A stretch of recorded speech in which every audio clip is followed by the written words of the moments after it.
Olá, turma, tudo bem com vocês? Hoje nós chegamos à última vertente do romantismo no Brasil. Estamos falando do romance regionalista.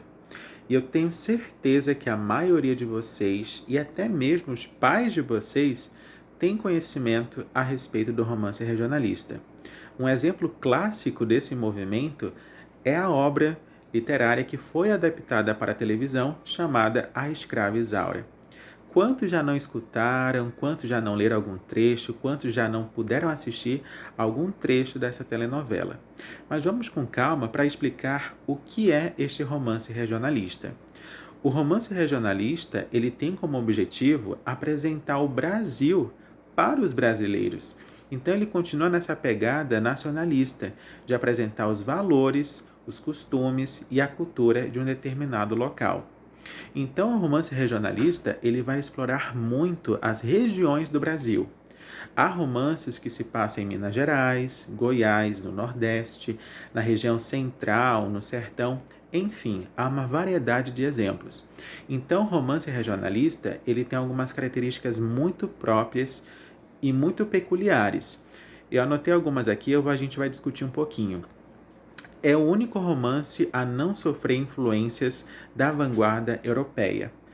Como assim, professor? Muito fácil, meus queridos. O romance regionalista, ele é característico do Brasil.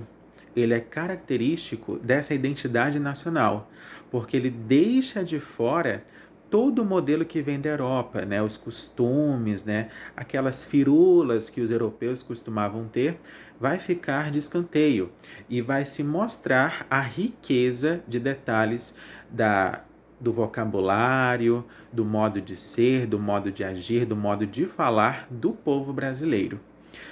Arquitetado com o intuito de tomar valores específicos de culturas locais do Brasil. Como eu bem disse, o romance regionalista ele vai focar em determinadas regiões brasileiras. E ali o autor vai se aproveitar daquela paisagem para construir a sua obra. Ligado diretamente a grupos sociais que vivenciam suas respectivas regiões. Se nós estamos falando de um autor que constrói a sua obra baseada numa região brasileira, os personagens que vão interagir dentro dessa obra literária são característicos, são marcantes dessas regiões. Então, por exemplo, se eu pegar uma obra que também se configura como romance regionalista, chamada O Cabeleira. O Cabeleira se passa no sertão, na região nordeste.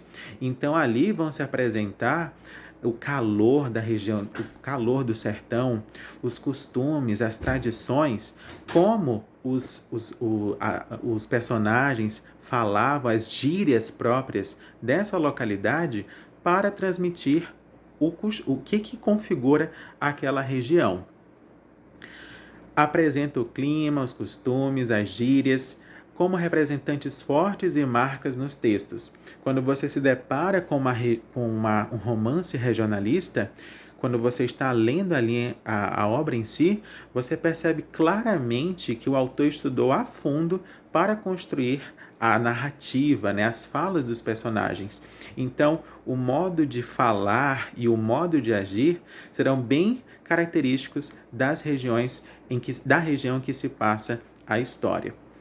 Expressa a diversidade social, cultural e regional do Brasil. Então, o modelo europeu está de fora e quem ganha no jogo aqui somos nós brasileiros, porque cada região do Brasil tem um modo de ser, tem um modo de agir, tem a sua cultura. Quem é da região norte age de determinada forma. Quem é da região sul vai agir de outra. Quem é da região nordeste vai agir de outra forma, vai ter um modo de viver, um modo de falar. Então, tudo isso é característico do romance regionalista. O romance regionalista sempre esteve muito presente em folhetins periódicos. Lembra que logo que nós começamos a estudar o romance regionalista, eu falei que não existia a modernidade que nós temos hoje. Então, os capítulos das obras, eles eram transmitidos por meio dos jornais. Então, as pessoas ficavam ali ansiosas para saber o que acontecia no decorrer da história por meio dos jornais. Então, a cada jornal que saía, né, era liberado um capítulo e assim a sociedade tinha conhecimento da história do autor. O objetivo dos autores era a fixação cultural da região, a fim de criar marcas da região, seja a partir da linguagem, seja a partir dos costumes. Então, mais uma vez, prevalece o que eu disse inicialmente. Como os autores regionalistas tinham como objetivo apresentar o Brasil, as regiões do Brasil, para os brasileiros, eles iam enaltecer e utilizar como uma chave de ouro, vamos dizer assim, tudo o que configura determinada região. Seja o modo de se vestir, seja o modo de se portar, seja o modo de se comunicar. Tudo isso vai ser transmitido por meio do romance regionalista. Além da escravizaura, né, que era perseguida pelo Leôncio, além do Cabeleira, que é a história de... A gente pode entender a obra Cabeleira, o personagem central, como um precursor do Lampião, que o bicho era ruim. Se vocês tiverem oportunidade, leiam a obra. E continua aquela pegada de que o amor vence tudo. O Cabeleira, apesar dele ser um homem ruim por meio das maldades que ele praticou, ele foi transformado pelo amor que ele sentia pela Luizinha. Então, essas obras, né, continuam nessa pegada romântica, mas por meio, tendo como pano de fundo uma paisagem regional, seja ela no norte, no nordeste, no sul, sudeste ou na região central do Brasil.